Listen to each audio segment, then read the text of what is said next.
नमस्कार, मैं दानिश अंसार और आप देख रहे हैं पीआरबी।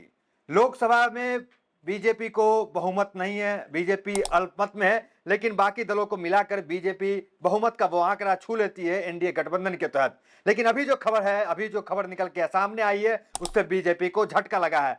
हमने पहले आपको ये खबर बताई थी कि राज्यसभा में बीजेपी बहुमत के आंकड़े से फिसल गई है।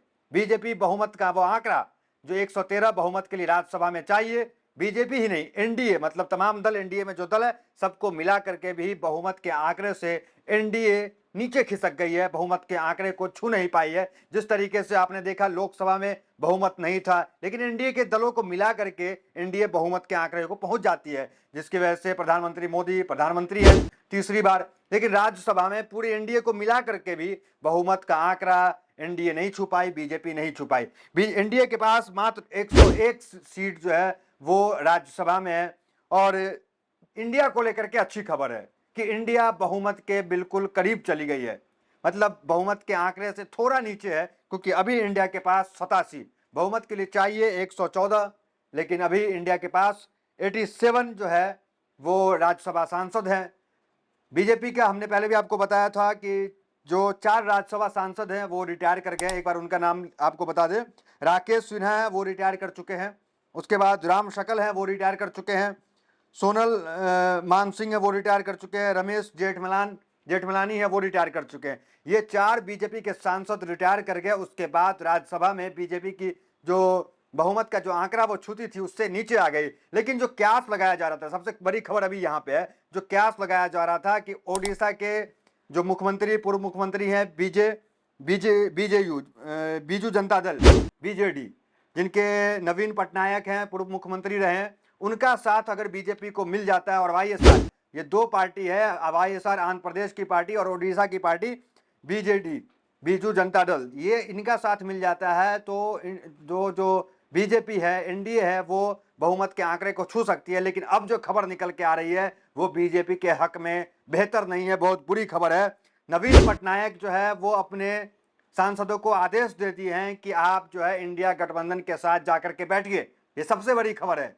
नवीन पटनायक ने कहा है कि आप इंडिया गठबंधन के साथ जाके बैठे। जो कल तक क्यास लगाया जा रहा था कि बीजेपी जो बहुमत से नीचे आ गई है उनको नवीन पटनायक का साथ मिलेगा, क्योंकि नवीन पटनायक और प्रधानमंत्री मोदी मतलब बीजेपी की दोस्ती लंबे समय से, करीब 27-28 साल से जो है वो दोस्ती नवीन पटनायक और बीजेपी की रही है। लेकिन वो दोस्ती में अब दरार दिख रहा है, क्योंकि बीजेपी ओडिशा में नवीन पटनायक को हराती है और नवीन पटनायक को साइड करके मुख्यमंत्री बन जाती है। 24 साल से ओडिशा के सीएम थे नवीन पटनायक, आपको ये पता है। लेकिन इस बार नवीन पटनायक ने अपनी स्थिति साफ कर ली और वो अपने सांसद को आदेश देते हैं कि आप जो है इंडिया ब्लॉक के सांसदों के साथ बैठे। 9 राज्यसभा सांसद बीजेडी के हैं, बीजू जनता दल के हैं, वो अब इंडिया गठबंधन के साथ बैठेंगे। तो ये अच्छी खबर इंडिया गठबंधन के लिए अभी निकल के आ रही है। दूसरा, वाईएसआर, जो वाईएसआर के 11 सांसद है, वाईएसआर आंध्र प्रदेश की पार्टी है, तो जहां पे नायडू के साथ गठबंधन जो है वो किए हुए हैं बीजेपी, तो इनका मोदी जी के खिलाफ जाना लाजिम सा है। तो वाईएसआर के 11 सांसद है, ये भी जो है अपनी स्थिति साफ कर लिए। इनको भी जो है कहीं ना कहीं बीजेपी पे हल्का हाथ जो है वाईएसआर रखते हुए हमेशा नजर आई, लेकिन इस बार जो है वो पूरी तरीके से खुलकर बीजेपी के विरोध में खड़ी हो गई। और माना जा रहा है कि बीजेडी ने तो साफ कह दिया है कि मोदी सरकार पे हमलावर रहना, अपने सांसदों को उन्होंने आदेश दे दिया और इंडिया ब्लॉक के साथ जाके बैठना है। तो बीजेडी के 9 सांसद, वाईएसआर के 11 सांसद, कुल अभी जो इंडिया गठबंधन के 87 सांसद है, ये सारे ऐड हो जाते हैं तो इंडिया गठबंधन जो है बहुमत के आंकड़े को छूने में बहुत करीब हो जाती है और एनडीए दूर दूर तक नजर नहीं आती है, क्योंकि एनडीए के पास मात्र 101 सांसद अभी है। बहुमत के आंकड़े से एनडीए दूर है। तो ये खबर जो है ये सबसे बड़ी खबर है। 9 बीजेडी की पार्टी के सांसद और 11 वाईएसआर के सांसद ये इस बार बिधक रहे। बीजेपी की क्या हालत है आपको पता है, बीजेपी आपसी कलह से जूझ रही है। उत्तर प्रदेश से लगातार ये खबर आ रही थी कि उत्तर प्रदेश में योगी आदित्यनाथ को कुर्सी से हटाया जाएगा और आपसी कलह जो है बीजेपी का वो खुलकर दिखा। केशव प्रसाद मौर्य जो है वो बयानबाजी करते दिखे, योगी आदित्यनाथ है वो बार बार मीटिंग कर रहे थे, प्रधानमंत्री मोदी मीटिंग कर रहे थे। तो पूरा प्रयास था कि अंदर में जो कलह बीजेपी के सामने आई है, क्योंकि बीजेपी के लिए अच्छे दिन तो सामने नजर नहीं आ रहे हैं, क्योंकि बीजेपी जिस तरीके से चुनाव हारती है, बीजेपी जिस तरह से उपचुनाव हारती है, उपचुनाव में बीजेपी मात्र 10 में से 2 सीट जो है वो जीत पाती है। तो ये बीजेपी के हक के लिए अच्छी खबर नहीं है। और अब जो खबर निकल के आई है तो उसमें ये पता चल रहा है कि इंडिया गठबंधन जो है वो मजबूत स्थिति में है। इंडिया गठबंधन जो है वो अपनी बढ़त बढ़ाई है राज्यसभा के अंदर और बहुमत के करीब पहुंच जाती है।